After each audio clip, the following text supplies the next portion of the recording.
Welcome to Sports Talk with Steve Jones, the daily talk show with the voice of Penn State football and men's basketball. You never know what special guest may stop on by any given day. Now here's the man of the hour, Mr. Steve Jones. Happy Bobby Bonilla Day. $1.135 million until 2035. I mean, it's the best day of his year. I believe he has direct deposit. All right, so I hope his bank account information hasn't changed in the, how many years has it been since he signed that contract? It's amazing. But you're going to see more of these. Otani's going to be the one getting checks like this down the road from the Dodgers. And I do not doubt at some point you're going to see college players getting those kind of deals where, hey, look, we got $20.5 million to spend. We're gonna, we want to spend $10 million on you, $2.5 million a year, but we have to defer some of it. Okay, we'll get to that in a second. Cal Raleigh hit his 33rd home run last night. Still leads the majors. He plays for Seattle. He does not play for the Yankees. No. He's starting to get some more coverage. He's been serenaded with MVP chants. People are talking about him in this conversation that's been going on the past week or so. Yeah. So he's starting to get more attention, which Judge is good. Lays down a bunt and there's 8 headlines. Yeah. By the way, I want to know that I went to school with his sister, Alexis, went to Syracuse for grad school. So 2 degrees of separation to Cal Raleigh. Good. Well, he's a heck of a player. Yeah. And he'll be playing in Williamsport. Or, as long as he's healthy. Against the shell that is the New York Mets. Oh, you're just cruel.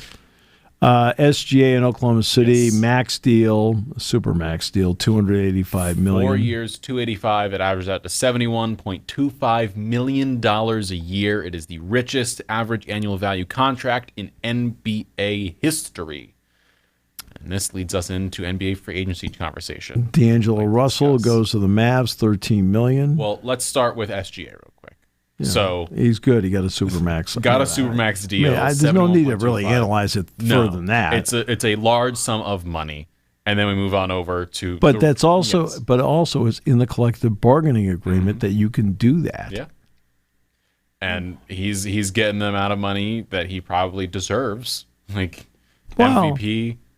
Best player on the team that won the title. So, of course, they're going to give him money, and he's not the only guy that's going to get rewarded on that team. You have him sign a contract. A.J. Mitchell and Jalen Williams, the tall one, both already signed extensions. Yeah. And you've got, most likely, J-Dub is going to sign an extension this summer. So is Chet Holmgren.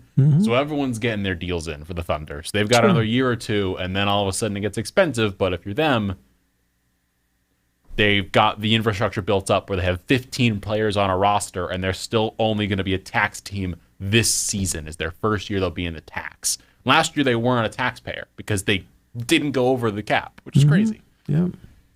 So SGA extension. Yeah. I mean, look, he's earned his money. I mean, he's been in the league now for a while. He's paid his dues. He had a phenomenal season. Ended up getting the MVP, which means virtually nothing to me. I mean, so I don't get I don't get big on that stuff. I think it's great because I'm sure he got a bonus for it. The recognition is great, but the reality is, the reality is they won the championship. That's what it's about. Who was the MVP of the 2012 season? I mean, do you know? I mean, people would guess LeBron, but we don't. I don't know. I don't remember. Because people don't remember that stuff. Yeah. They remember who won, right? And so, I mean, it's... This now brings us, though, to the other piece of the NBA offseason, which is to the trade market as well, which is where I want to go with the next person involved here, which involves Penn State connections, of course, because Jalen Pickett is on the Denver Nuggets, and now the brother of Puff Johnson is a Denver Nugget, Cam Johnson. Gets traded for Michael Porter Jr. and a first-round pick from swapping with the Nets. So MPJ, with his large contract, goes to Brooklyn. He looks like he's going to be there. They get a first-round pick in 2032, presumably when Jokic either is no longer a Nugget or is no longer in his prime. So that pick could have high variance. And Denver gets Cam Johnson. At the same time, Denver went back and said, you know what? Our championship team was really good. Let's go sign a player that was on that team in Bruce Brown Jr. So he is back on a 1-year, $3 million deal for the Nuggets. Yes, and Jordan Clarkson is going to sign with the Knicks. Jordan Clarkson is a New York Knick. Yeah, which changes nothing. Kevon Looney, 2-year deal with the New Orleans Pelicans, leaves Golden State, changes nothing. In terms of other there's a lot of contracts things out that just change nothing here. I hate to ruin people's days. I know. It doesn't change anything. Let me go through and list some things out here. So the first one, we'll start with the Celtics. Luke Cornett signed with the Spurs, 4 years, $41 million. It's a good payday for him. But he'll back up Webb and Yama, and that's what they need. They just need somebody, and Cornett will He's a good big man. He'll eat up some minutes and give them some good minutes out there. He's there. The Bucks retained their free agents, but Gary Trent Jr., Kevin Porter Jr., Taurean Prince. The Grizzlies went out, grabbed Cam Spencer and Santi Aldama back. They got Santi Aldama 3 years, $52.5 million. They went and signed Ty Jerome from the Cavs, 3 years, $28 million for Ty Jerome. The Clippers brought back Nick Batum and then signed Brook Lopez from the Bucks. People thought Brook Lopez would be a Laker. The Lakers spent their money on Jake LaRavia instead. That's nice. They don't have a big man. You'd think you'd want to get Luka Doncic, a big man who can run to the rim and do things. No. I don't know who they have on their roster right now. The Rockets have had the most business so far. They brought back Fred VanVleet, of course, Jeff Green, Aaron Holiday, Jayshawn Tate. They signed Clint Capella, 3 years, $21.5 from the Hawks to bring him back to Houston. And they went out and signed the Lakers' Dorian Finney-Smith, 4 years, $53 million. Another big wing 3-and-D player. But they traded for Kevin Durant. He replaces more of the Dylan Brooksy role. He's not going to be the guy guarding everybody. Dylan Brooks is but he can guard people. You got to acknowledge that. No, he's just, for the most part, he is excellent enough to be in the league, but he's just another guy. Yes. Right? He gets publicity because of the antics on the court, but he is a jag. Just another guy. The Detroit Pistons. Kevin Durant is not just another guy. No, he is the guy. The Detroit Pistons signed Karis LeVert on a 2-year, $29 million deal from the Hawks. Good player. The starting point guard for the Dallas Mavericks through probably December, January is going to be D'Angelo Russell on a 2-year, $12 million deal. He is the newest Mav, of course, because Kyrie Irving is going to be out until December, January with his ACL tear. We already discussed the Cavs bringing back Sam Merrill, 4 years, $38 million. And then going down the roster here, Luka Garza is the newest Celtic, 2 years, $5 million. They needed just somebody. For me, the team that has made the best business so far this offseason, which I'm intrigued to hear your thoughts on. I think the Atlanta Hawks have done well. The Atlanta Hawks. Luke Kennard, 1 year, $11 million. He can shoot the lights out of the ball, which is what you need him to do. Yep. And they signed and traded for Nickeil Alexander-Walker, 4 years, $62 million for him. So it's about the mid-level exception for Nah, $15.5 million is that number. They have a really good roster. And I wanted to talk about them a little bit more because the East is in this place where I thought you want to talk about Mike Brown with the. We'll discuss the Knicks in a second, Steve. Don't beat me to the punch here. So we're sitting here in the East. The Celtics are not going to be the best team in the East next year. No, they have a whole new roster right now. Their starting rotation includes players who have not been on the team, or Xavier Tillman, I think, is their starting center at this moment in time. Like, they've got a weird roster. The Nets, bad. Raptors, no idea. Sixers, are they healthy? Then you go to the Central. Well, the Knicks are there. They're going to be a good team again. We'll assume they'll be in the top 4 of the East. Sure. Bulls, no. Cavs, yes.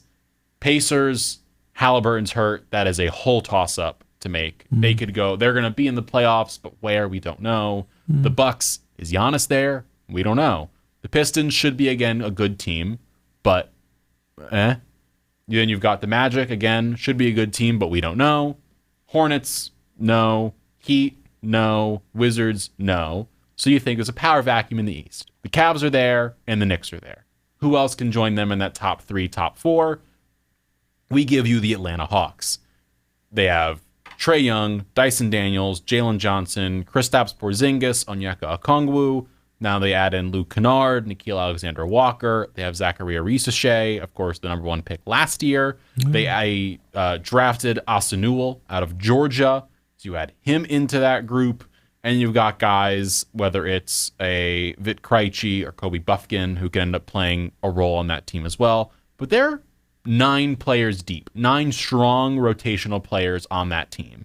You've got guys who can guard. You've got guys who can shoot. You've got players who can mix and match positions. If they want to go with Kristaps at the 5, they could, and they can add in Nah as a 3, move Daniels to the 2, Daniels to the 3, Jalen Johnson to the 4. Like, they can mix and match players everywhere. I think they had a really good offseason so far, and they're only adding players to their team. They see the fact that the East is what it is, which is just a mishmash of teams. I mean, look, Cleveland's really good. Cleveland's really good. And nobody talks about them. Cleveland's the best team, but they even lost players. They lost Ty Jerome this offseason. So they have one less guy, and he was a 6th man of the year candidate last year. So now he's off their roster. So you lose him. They trade Isaac Okoro for Lonzo Ball. So, but the point here is Cleveland lost Ty Jerome. So they are hypothetically a weaker team. They're the only team that was really, really, really good in the East. The Knicks are there. They're going to be a top 4 seed. The Hawks think we can be a top 4 seed with them. And I don't blame them because they have bar Luke Kennard and Trae Young. Everyone can defend. Like, it's pretty much what you need. They might want to get another center in there somewhere to just add depth behind Okongwu because they got rid of Clint Capella. But that is a good team. The question then becomes... And by the way, Indiana loses Miles Turner. Indiana lost Miles Turner. Did that just happen? Yeah, 4-year, $107 million deal with Milwaukee. Miles Turner, 4 years, 107. Well, that's a big deal for the Bucks. I'm guessing that means they're hoping to not lose Giannis now in a trade because they've got Miles Turner. Turner can play. He's a good player. And that probably... Inside out, good player. Yeah, and that most likely also hurts Indiana more because they lose Miles Turner, who was a key piece on their team last season. Yeah. How do they deal with the fact they no longer have him? He's been on the trade block for, what, a decade? Pretty much he came in the league and was on the trade block. On their roster as we speak, their only other center is Tony Bradley, and they also have Isaiah Jackson as well. So those are their 2 backup centers. Of course, their team currently as constructed is Andrew Nembhard, Ben Mathurin, Aaron Nesmith, Pascal Siakam, and Isaiah Jackson most likely as their front 5 because of the injury to Tyrese Halliburton. It's an interesting time with the NBA and the trades and the signatures going on everywhere. It's pretty bland, but again, like, we just don't know. We're waiting for a lot of shoes to drop. Like, is Trae Young going to sign an extension? Because that's the question the Hawks has. If he doesn't sign an extension, he's gone next year. Oh, no. If he doesn't sign an extension, I mean, they're going to have to go out and buy a basketball because he keeps it all the time. You're not wrong. So what happened to Atlanta? He's one of those guys I look at and go, I would not want him on my team. No way. So what happens with Atlanta and Trae Young? We don't know. Is Giannis going to be a buck? They've got a $60 million torn Achilles in Damian Lillard. The Pacers have a torn Achilles with Tyrese Halliburton. Of course, we've discussed the Celtics and Jason Tatum. So all 3 teams are missing key player, torn Achilles. Yeah. All 3 are hurt because of it for next season. Yeah. The Knicks are sitting here. I do not understand what the Knicks decided to do this offseason. We discussed Tibbs when he got fired. I didn't understand it then because they didn't have someone lined up. Usually, as we've discussed, if you are firing somebody, you better know who you're going to go and get.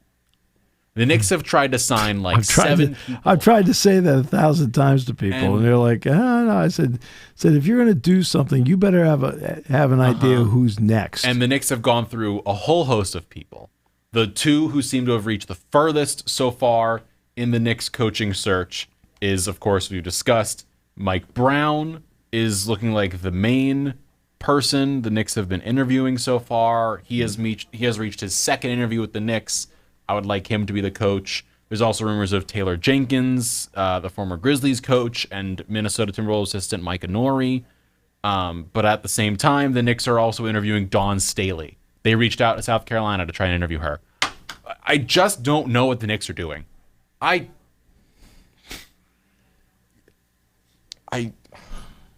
We finally hit a period where the Knicks made sense. Like, we had like a 2-year window where that team made sense. Jalen Brunson was great. Julius Randle was great. And like, it was all working. And then it's like, okay, we're trading for Mikal Bridges. That's a really cool deal. I like this. We got OG Anunoby. All of a sudden, the Knicks roster makes sense. It works. It's cool. And then we trade the Nova brother and DiVincenzo and Julius Randle for Cat. Okay, sure. Maybe it works. I guess taking Randle and swapping him for Karl Anthony Towns could make more space. I don't know. Whatever. And then you let go of Tibbs. And you have no plan on who to hire as a coach. Yeah, Steve, would you say having a head coach is one of the most important, if not the most important thing for a sports team to have? I mean, it does give you direction, especially when you start training camp. So you'd think that would be a good thing to have. Is that fair? Yeah, probably. The Knicks and the Summer League opens up, by the way, this week. The end of the week is NBA Summer League, so we'll see players play, whether it's a VJ Edgecombe with the Sixers or Cooper Flagg with the Mavs. They're going up against Bronny James, Lakers, whatever. I don't care. I'm losing my mind. Well, the Knicks do have a coach for the Summer League, so you're good. Yeah, we have a coach for the Summer League. Cool. And then we have maybe Mike Brown as the coach. Maybe Dawn Staley as the coach. You know what? You know who should be the coach, Steve? Timothy Chalamet. Put him out there. At this point, Jordan Clarkson's a Knick, I guess. He might help the Knicks rotation. I'm not saying that with confidence because the team is Jalen Brunson, Mikal Bridges, Josh Hart, OG Anunoby, Karl Anthony Towns, and then Mitchell Robinson, and now Jordan Clarkson and Miles McBride, and then Andrew Shamit's a free agent, DeLon Wright's a free agent, Campaign's a free agent. We signed Ariel Hukporti back. You all right? No. If it makes you feel better, I was alive the last time the Knicks won the title. That's great, Steve. That's just great. So great.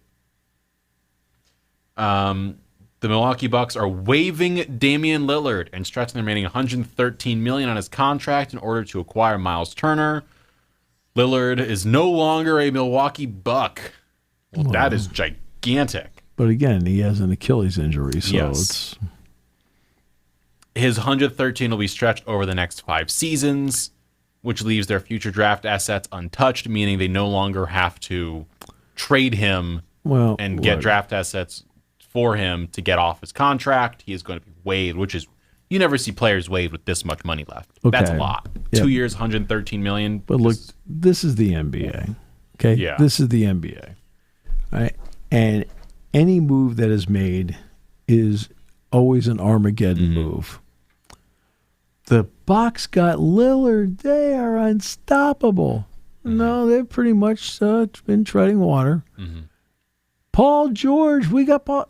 And every team Paul George goes to treads water. Right? This happens over and over again because somebody in an individual moment establishes themselves as somebody to watch, and then you put them into a situation with comparable players on the roster where they don't have to do everything. They don't know how to do it, right? Yeah. That's why I always gave Oscar Robertson so much credit. Oscar Robertson was with the Cincinnati Royals, and they're now the Sacramento Kings. All right. So the Cincinnati Royals, he averaged a triple-double one year. He did everything for them. They had Jerry Lucas on the team, but still it was Robertson. Well, the Bucks drafted Kareem Abdul-Jabbar. Okay? And finally, they go through, they get better, and they said, we're so close. They acquired Oscar Robertson. And Oscar Robertson fashioned his game so that Kareem Abdul-Jabbar will continue to be the focal point of what's going on while also adding his own little touches along the way. Mm-hmm. Right? I don't see guys doing that today. They don't know how to play together well. They just don't. Mm-hmm. Paul George doesn't play well with other people. Damian Lillard, obviously, he doesn't play well with other people.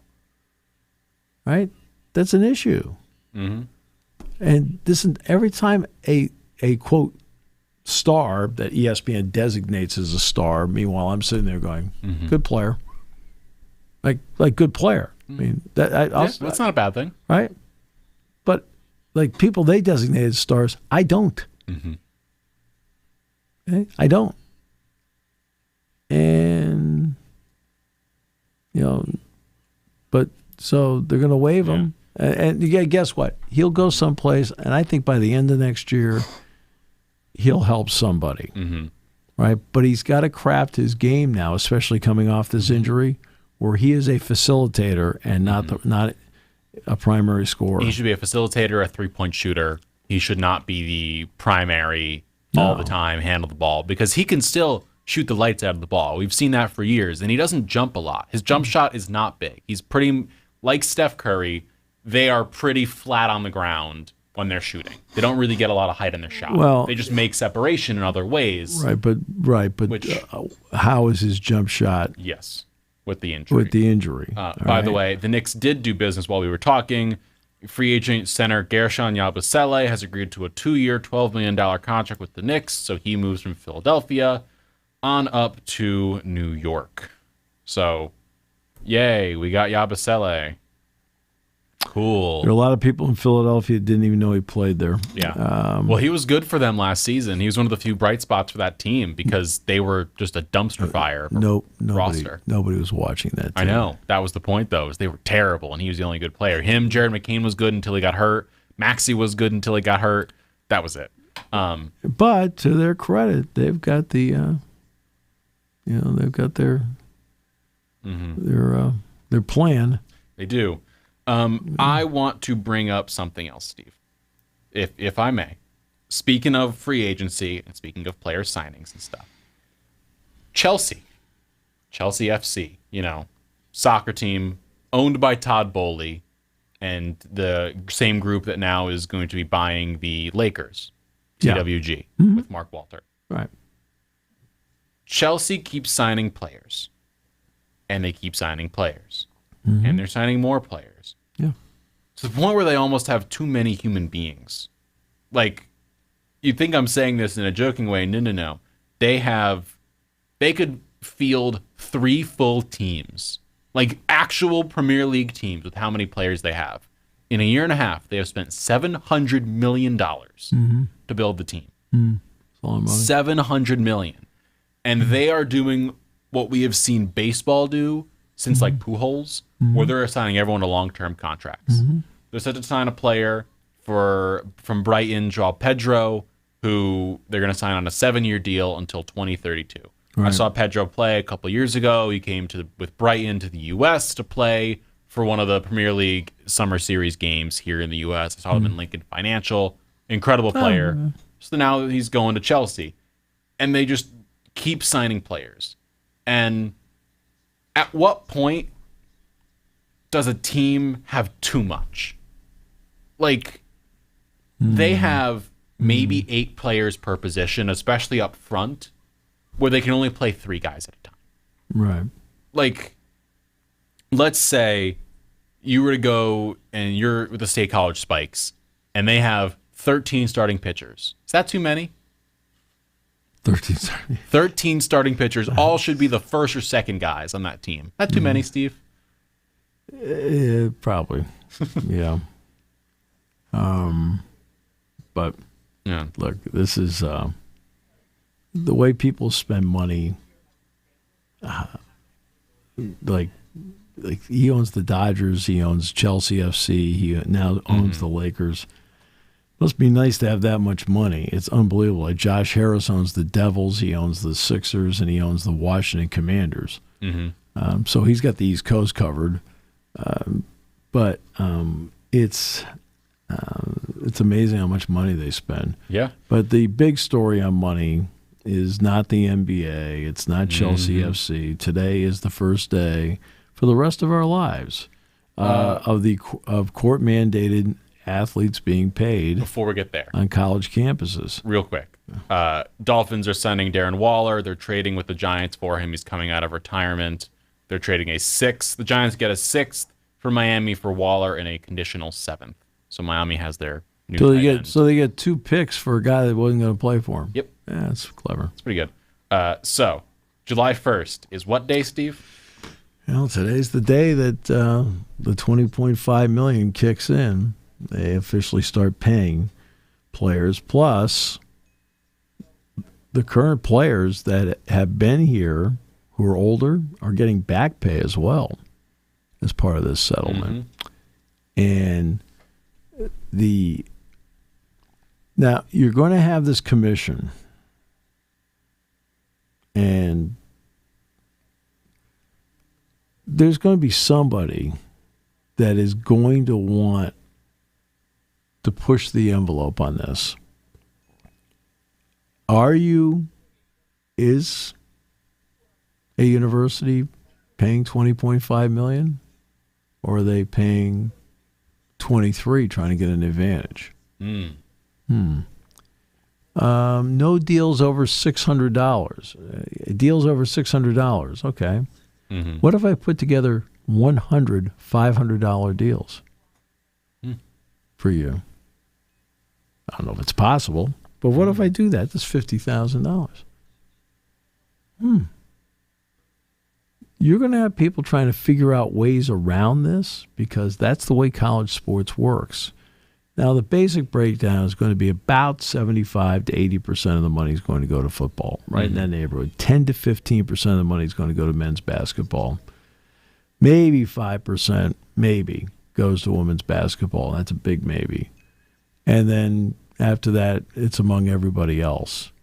I remember talking about this with a group, and of course, what's the first question I get about Penn State on money distribution?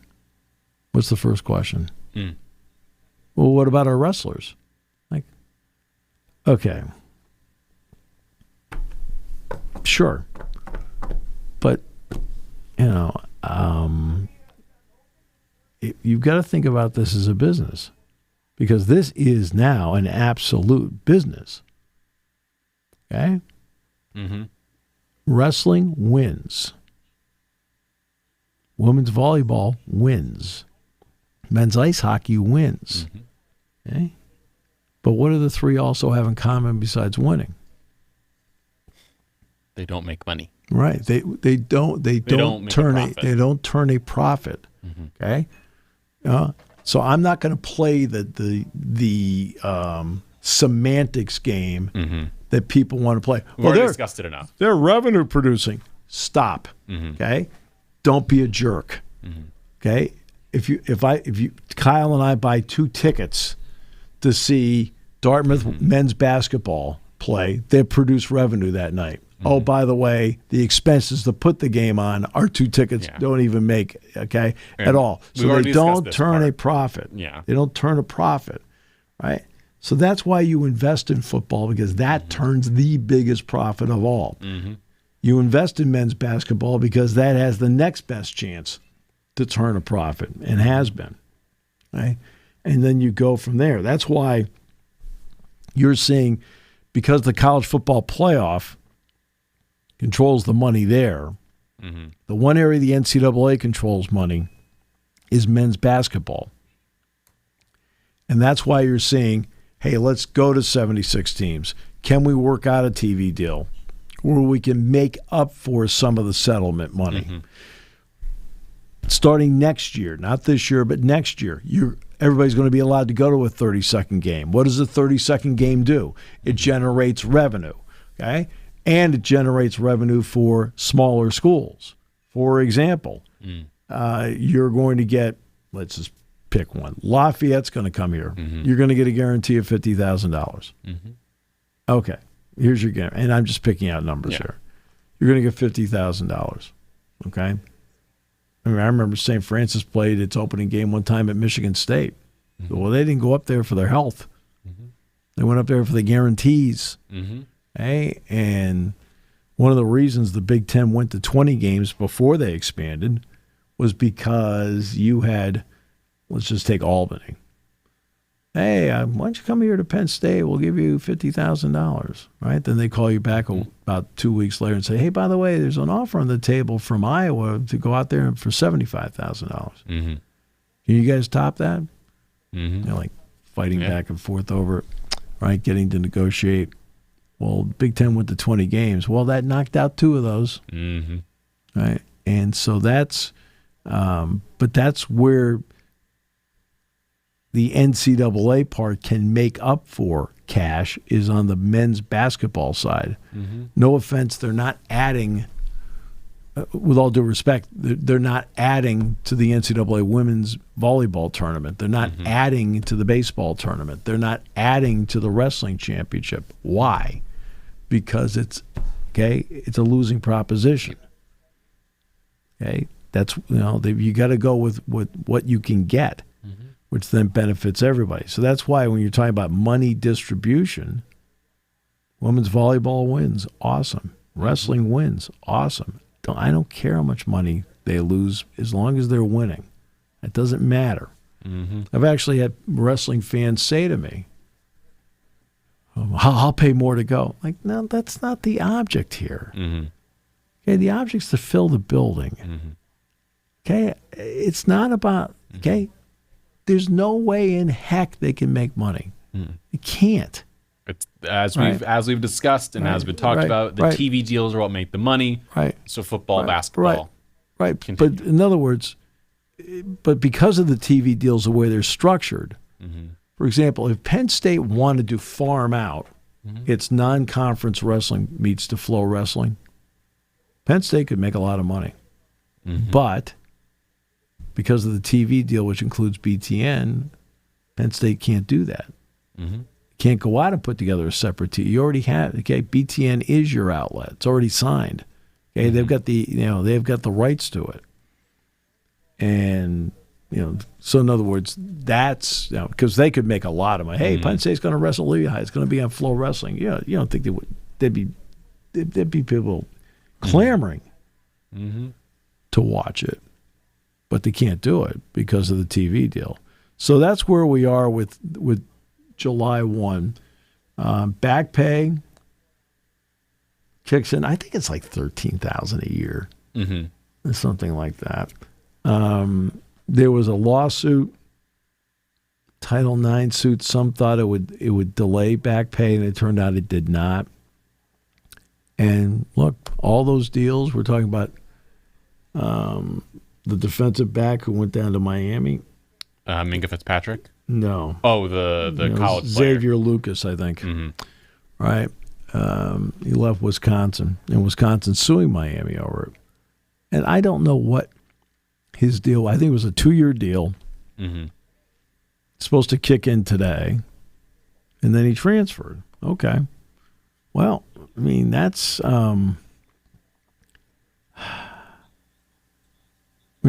You're going to get to the point where it's not just being in the transfer portal. You're now a free agent in the transfer portal. Mm-hmm. Right? Some guys will just go someplace because they will get money and it's comfortable, and other people will go someplace because of the money. Mm-hmm. And everything changes.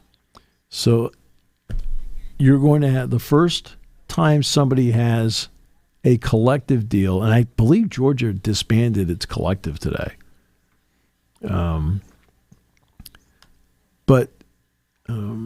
They did. They closed their NIL collective. Georgia Bulldogs collective, I believe. Yes. So we'll see how that ends up playing out. But the first time somebody has a deal for more than $600 that gets rejected, what's going to happen? It's going to be a lawsuit. The first time a check comes through for a women's basketball player that is exponentially less than a men's basketball player, you're going to have a Title IX suit. Yep. Or you happen to be at a university that has women's gymnastics, as an example, but it's not a high-profile sport and whatever, and they're getting no money. Maybe cost of attendance, whatever. But that's a lawsuit. I mean, that's why, in the end, I would like to see, once the big, beautiful bill is voted on up or down, whatever it happens to be. I know they'll have to work on the budget because the fiscal year for the federal government ends September 30th. I believe that's the date. And I would like to see if whether or not, and I know Senator Ted Cruz has brought this up, I think Chris Murphy from Connecticut as well, so I mean it's bipartisan, about how to handle some sort of limited antitrust freedom for the NCAA, which then in turn should give them the freedom to negotiate with an entity on collective bargaining. Because and collective bargaining is not going to happen here in the next, okay? I'm hoping there's collective bargaining within 2 years of some sort, because they're going to have to come to a contract, an agreement, where the players, and what's the incentive to go to school? You go to school to get the money. Yeah, you have to take classes. But you know what? They should be tailoring some of these classes to fit the players, okay? They should be, okay. I know you got a major, you got to get into your major whole thing, but you know what? They should be taking classes on communications, the ability to speak, right, with the media, okay? They need to take classes on finances, and taxes. I will stand on the hill. They need to take classes on branding. I will stand on the hill of financial literacy for everybody should be a class taught like freshman year of college, because that is when finances are a thing. And especially in the era of NIL for athletes, where financial literacy matters. And not just because of the money coming in for NIL, but the money going out. We have seen, especially when it comes to players from South America or the Caribbean coming to America to play for the MLB, play in the MLB. Like Fernando Tatis Jr., I believe, is the one currently going through this right now, where he signed basically a deal where he owed like 20% of all future earnings to this group. That's right. That very clearly was not a legal contract to sign, but he signed it because he was 16, 17, whatever he was, and wanted to get to the MLB. People need to be able to read and understand contracts to a point where they don't get into that situation, because that is a lot of what we have seen over the past few years. Is there are a lot of deals being signed by college athletes that they don't fully understand. And the language you can put in there, and you can sweet talk somebody, and you can basically put the number out there of like, 10 million. They hear 10 million, they'll sign it over and not realize they're giving 25% of their future earnings to an NIL group when it should be 2%. And 25% means that group is going to get millions from you. Well, that's why somebody asked me about, it was one of my students, about agents. And I said, you have to use the resources around you. So, for example, if you are a football player, okay, you talk to Micah Parsons, you talk to Saquon Barkley, you use the resources available to tell you who the good agents are, because obviously their agents are very good, okay, and who the snakes are out there. You have to use your resources to do that. You can't go into it blind. And financial literacy is important for any student in school, but any student in school is not getting the money these players are currently getting. And so they need financial literacy. They need to understand how to do taxes. They have to understand the 1099 part of it. They have to understand the branding part of it, that they can, that you are the best you. Okay, so get an Instagram account. Be the best you. Okay, maybe do a podcast 5-10 minutes. Be the best you. Get your brand out there. Let everybody know. And by the way, then they see you, then maybe they want you to come and speak to their group, which then brings with it money and so forth. Maybe your podcast is good enough where now somebody wants to sponsor it. And I'll add in something else as well here. How many times have we heard stories of athletes in professional leagues after they retire saying, I don't have the money anymore because I spent it all? How many times do we hear it? It's way more than it should be. And that's another part of it, is if you're a college athlete, let's say you know that you are a player on one of these teams, let's say you're playing for Bowling Green, and you know you're not going to the NFL. Right. But you are making, I don't know, $200,000 a year in NIL earnings. Let's say something like that. A large number, $200,000 per year. You're there for 4 years. You make $800,000 before taxes or after taxes, whatever. You need to understand how to not only have that money, but not just get rid of it immediately. Because a lot of kids, we can own up to this. When you're 18, 19, let's say you get a $1,000 check, all of a sudden your eyes light up and you're like, what can I spend that on? There are a lot of students, especially, who will just spend the money because as a kid, you don't realize the value of money. And they are 18, 19, sometimes 17 getting these contracts. And you do not have any financial literacy at all, especially when it comes to long-term care of your finances. Right. So let's take the gambling part of it for athletes because they're not supposed to do it. But it's one of the issues I think that is on this campus right now is that you have students, non-athletes, laying down bets. Right? Well, okay, it's called gambling for a reason. Yep. And same story. The last 3-4 years, I've just done informal surveys in a classroom. I said, how many of you, I said, it's up to you if you want to answer or not, have put down money on sports. And I'd say 75% of the hands go up. And then some of them start telling me their stories. They're not putting down $50. They're not putting down $100. I mean, they're putting down some real money. Now, the casino's going in right now. They're building it over at the Nittany Mall. If I hear one more person say to me, oh, that's a great idea near a college campus, excuse me, okay? You don't know how life works, okay? They are not sitting there going, well, let's go to Sportsbook, right? No, they're on their phone. That's what they're doing. They're making all of this on their phone. And, we talk about the athletes have to take care of their money. Students aren't taking care of their money. No. That's why they need financial literacy as well. Yeah, that's why I'm saying everyone needs to take it, especially college athletes need it because of the money they're getting in. But everyone needs it because the money that they're spending out is crazy. That as someone who was in college while sports betting was legalized in the state of New York, I remember that happening. And I'll say it here on the show. There are ways to get around the fact that you would be in New York State and be betting and be sports betting. Sure. There are a lot of people I know who could do that. And now it's legal, I believe, in New York State. Right. And the number of people you see sitting there that would go to a Buffalo Wild Wings, the point of them is they would sit with a billion TVs on and watching every game. Right. We went to the Buffalo Wild Wings in, was it Wisconsin, I think? Yeah. And we were there the night before the game, and there's 100 TVs on, 100 games on. Right. A lot of sports books or casinos have sports betting partners. If it's an MGM, they have their own thing. Sure.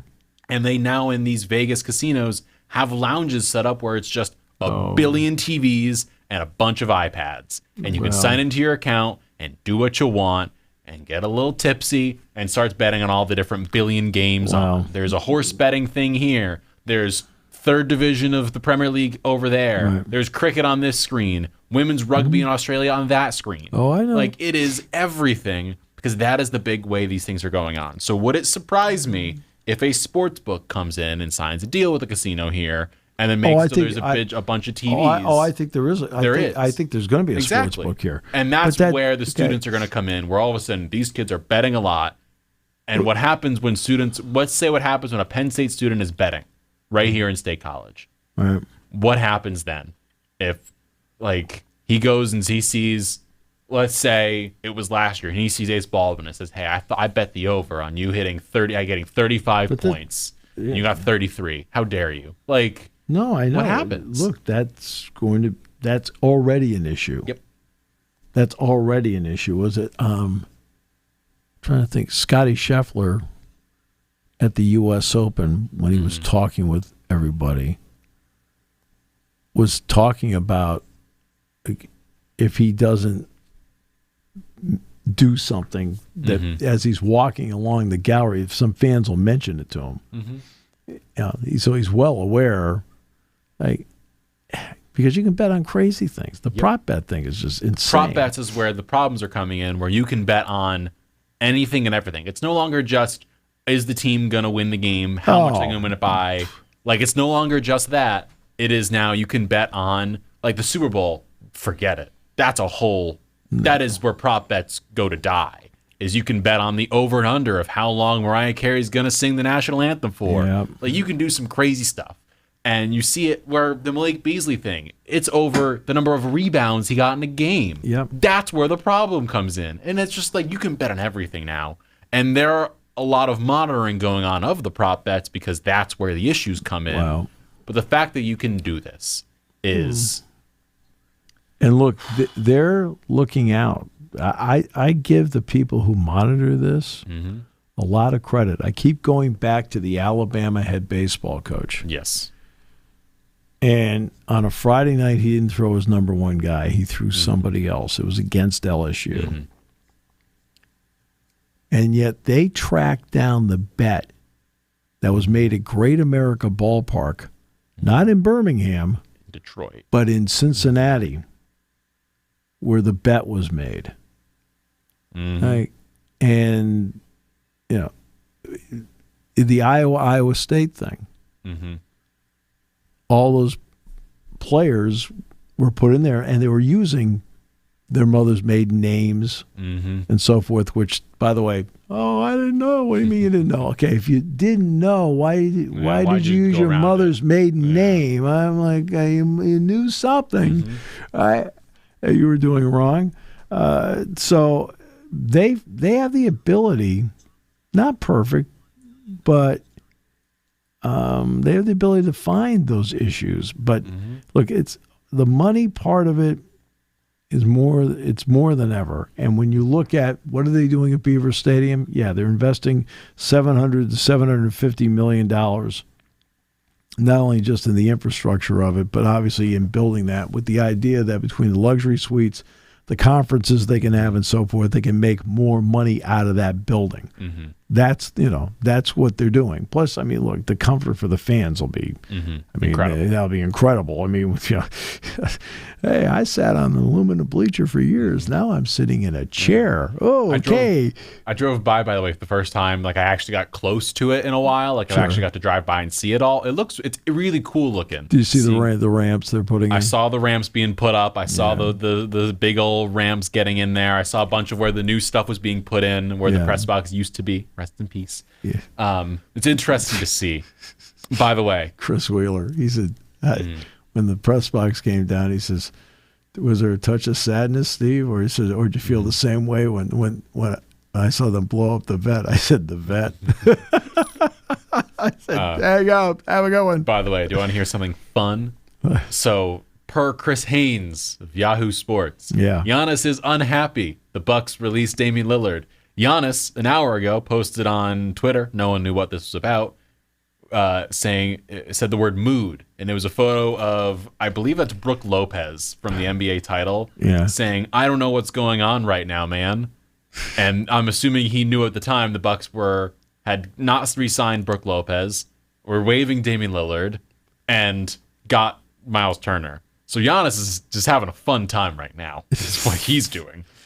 You know, Giannis Antetokounmpo, famously great at being chill and not saying anything to stir drama. That guy. Giannis. And by the way, the formula for how you can stretch provision Damian Lillard, we have the numbers here per Bobby Marks of ESPN. The formula is years left on contract multiplied by 2, and then plus 1. So you had 2 years left for $113 million. Yep. So for 5 years. The contract for Damian is stretched over 5 at $22.5 each year. The max you're allowed to stretch a candidate cannot exceed 15% of the salary cap. Right. You know what 15% of the salary cap is? $23 million. Yeah. So they just skirted underneath it. And they're waiving Damian Lillard. And again, you can't count on the fact that the guy's going to get hurt, but they were not a better team with him. No. Okay, and that's like, again, when he was acquired, oh my goodness, this is going to be, no. We acquired Paul George. Oh my goodness, like, no. Every signing and trade is a theory trade. It is in theory, this should be great. The one that's worked out this year, that was a theory thing, was Isaiah Hartenstein. Oh, we'll give Chet another center. It'll work. Caruso. Yeah, in theory, it worked. And then it worked. Okay, but Dame in theory, okay. But you acquired a role player who already knew how to play a role. See, that's the difference. That's why I talked about Caruso being on Oklahoma City during the finals. I said, look, he's been a role player his entire career. Okay? You're not going to go in and play with the Lakers in 2020 and go, hey, I don't care who you are, LeBron. I'm the star of this thing. No, you walk in there and go, that's LeBron. I'm a role player. Well, guess what? He's now with Oklahoma City, and he knows how to play a role. Okay, the backup center comes in. He was the backup center in New York. He knows how to play a role. Cornette is going to be fine with the Spurs because he already understands how to play a role. Lillard doesn't understand how to play a role because he's always been the guy, right? George has been the guy. Yeah. Okay? They don't know how to play roles. And that's a big issue as to why they don't succeed. They don't understand how to play roles. They don't know how to fit in. Everybody else has always had to fit in with them. Yes. I want to ask you a question. This is a fun one to wrap up on the show with. Because we did it yesterday with the fun, who would be the cover stars of college basketball. I want to now bring it up because we're discussing, especially a lot of basketball things going on. If you, Steve Jones, had the choice of 5 different players to build your team around. So you had 5 choices, your first 5 picks of who you want to build your NBA team around. Like in the history of the game? That are playing today. We're playing today. But you get them as they are July 1st, 2025. You don't get them in their primes because LeBron, Kevin Durant, different story. You get them today, right now. What 5 players are you going to build around? So I'll list off some players as we're going. You let me know your thoughts on them. I have the Ringers top 100 list, so I'm going to kind of go from there. All right. We'll go down the list for them. Nikola Jokic. He's 30 years old. old. I love Jokic. Jokic makes everybody else better. He does his thing, but everybody's better because of him. He's a point forward. Is that a yes for Jokic? Oh, yeah. Shai Gilgeous-Alexander. He's a great player. Okay. A great player. And I think he does still try to make other people better. Giannis Antetokounmpo. Would you build around Giannis? Not today. Not today. Would you build around 26-year-old Luka Doncic?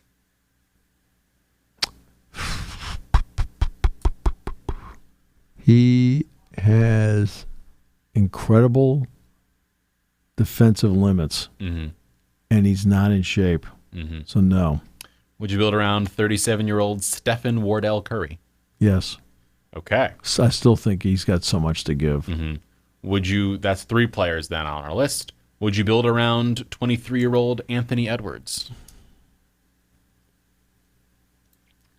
I know, so that's an interesting one. I think Anthony Edwards is a really good player. I'd like to have him on my team. I mean, do I build around him? But I'd like to have him on my team. Okay, so we'll iffy him. 25-year-old torn Achilles Tyrese Halliburton. The Achilles is what scares me because that is an injury that has, as we've seen, high variance. You could be Kevin Durant and come back and just do. Well, you have to remember, how does he play the game? He plays the game with a lot of stop and go. And so the answer is no, because with the Achilles, the stop and go, which is important to him, because he shakes himself free with stop, go, pivot, come back. Yeah. No. 28-year-old Donovan Mitchell. Yes. I like Donovan Mitchell. Yes. I like Donovan Mitchell a lot. 28-year-old Jalen Brunson. Oh, yeah. No, Brunson's a defensive liability, but he's a good player. We'll go through the top 20. I want to see who you say yes or no to now. It's 27-year-old Jason Tatum. Yes, even with the Achilles, because he has a different kind of game. See, he has a different game than Halliburton does. Okay? And that's the reason why. Yeah. This one, I think, is a yes immediately. 21-year-old Victor Wembanyama. Yes. 40-year-old LeBron James. Look, I don't care what age he happens to be. He's still... He could basically be your point guard. He's just a great player, powerful, smart, good passer, shooter, whole thing. He's got it. Yeah. And by the way, put Jaylen Brown on there too. I take Jaylen Brown in a heartbeat. And then I'll give you a few more names. We'll rattle through them, just yes or no's. Anthony Davis, 32 years old. No. Kevin Durant, 36, 37 years old. No. Kawhi Leonard, 33 years old. Nope. Cade Cunningham, 23 years old. Maybe. Okay. So a lot of things about him I like. You know, when I watch him play for Detroit, he's really good. Big, he's long, he's physical. Passes. Yeah. Kind of a bigger version of what I think Jalen Brunson needs is. more playoff experience. I mean, he can't help. Detroit's. Detroit but got it this year. I mean, they made it this year, and I thought for the most part played pretty well. Last 5 minutes of games where you need to close out, where the stars can make such a big difference, he was okay. Yeah. We'll go Evan Mobley. Mobley is an excellent player, but if I'm putting him as a 20, defensively as an anchor. But boy, I sure do like him. I watched Cleveland play, and I think he's really good. 29-year-old Karl Anthony Towns. No. 28-year-old Devin Booker. Always liked Booker. I think he built around Booker. I think Booker would be a guy I would take. I really like Booker a lot. I think he's my most interesting player in the NBA because scoring-wise, he's one of the best in the league. Yeah. He can shoot the ball really well. He doesn't also have to have the ball. We saw that with Chris Paul. We saw that with Kevin Durant. He doesn't need it. No, Booker's just a good player. He fits. In the same realm-ish, you have back-to-back Jalen Williams and Jaylen Brown. Yeah, they're both really good. And then one more fun one for you here. We've got, where was he? Paolo Banchero. Banchero is, you know what? I watched him in the playoffs because, look at the regular season. Who watches NBA regular season basketball? Not even the season ticket holders are watching. I watched him in the playoffs, and I thought he was really good, solid all-around player. I think Maxi's a good player for the Sixers. I think Embiid, Embiid just doesn't play. Yeah. And if you pick one right now, out of any NBA player to build around your team, whether it's for the next 2 years, next decade, whatever it is, whatever your criteria is. Well, if I'm building for next year, LeBron. If I'm building long term, I would go with Victor Wembanyama. I think if I'm building next year, LeBron. For next 2 to 5 years, Jokic. For next 5 to 10, Wemby. I think that's kind of if I were doing it 2 to 5 years, Jokic. See, the difference between Jokic and Luka is that Jokic plays defense. Yeah. And also, Jokic's game is not reliant on his athleticism at all. No. So he will age gracefully. Right. He's a great passer, rebounder. I mean, he stuffs the stat sheet. He is going to age similarly to how Dirk did, where Dirk could play until 40 because Dirk doesn't need to be the most athletic person on the court. He's just Dirk. And that's what Jokic is going to be, where Jokic can just exist, and he'll always be great as the center of basketball. I talked to Jalen Pickett about Jokic, and he says, Steve, it's unbelievable playing with a guy like that. He said he just sees everything out there. You always go to the people. He's in the same locker room with them, right? And he said it's amazing that the things that he sees. Now, Tim Frazier said a lot of great things about McCollum and said a lot of great things about Lillard too when he was because Tim was at Portland at one point. So, by the way, Jokic is like Dick Girardi. Watched a lot of horses. Yeah. Thank you for listening to Sports Talk with Steve Jones, a 7 Mountain Media production. Come back at 11 every weekday for analysis of the latest happening in the sports landscape. From college football to European soccer, Steve and Kyle cover it all on Sports Talk with